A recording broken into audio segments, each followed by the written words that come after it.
Good morning, student. This is Japa BSc Physics, semester second, electricity and magnetism, paper second. We have to study in last lecture in fifth chapter. The chapter name is magnetic properties of material. In last lecture, we have to study the magnetic properties. We have to study in first property. The first one is magnetization. We have already completed in last lecture. Then next lecture we have to study the magnetic intensity vector H. What is by magnetic intensity? Whenever a magnetic field is applied across a material, it gets magnetized.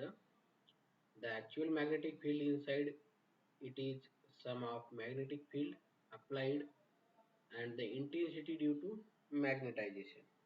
Okay, we define the magnetic intensity or magnetic field vector H such that vector H is equal to vector B upon mu 0 minus vector M. In this equation where vector B is the resultant magnetic field and vector M is the intensity of magnetization. We have discussed in last lecture. The quantity H is given by equation 3 is called magnetic intensity or magnetic field intensity. The unit of H is same as vector M. M means intensity of magnetization. The unit is ampere per meter. Okay. If no material is present means in vacuum, vector M is equal to 0 means magnetization is 0. Therefore, the equation 3 can be written as vector H is equal to vector vector B upon mu 0. M is absent due to in vacuum.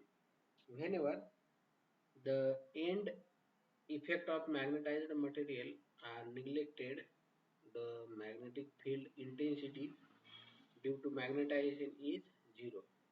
Why are 0?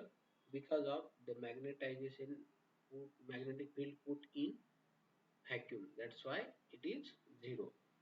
This may be the case with the ring shaped material or in the middle portion of a rod long rod. By mistake this is god, but this is rod. The magnetic intensity is then determined by external sources only if the material is magnetized. For example, the magnetic field at the center of long solenoid having n turns per unit length carrying current I when no material is kept in it is vector B is equal to mu 0 into Ni. Hence, magnetic intensity vector H is equal to vector B upon mu 0 is equal to Ni. This is equation number 6. When long copper rod is inserted in a long solenoid, the end effect can be neglected. The magnitude of magnetic intensity is same, that is H is equal to Ni. Okay, this is the magnetic intensity vector H.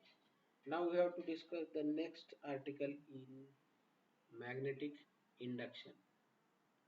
What is by magnetic induction? A magnetic induction vector B is defined in the terms of vector E of B. F is the magnetic field and B is the magnetic induction. Okay, acting at a point on a test particle with charge q moving through the field with velocity vector v. The equation is vector fb is equal to q is the charge, vector v is the velocity and b is the magnetic induction.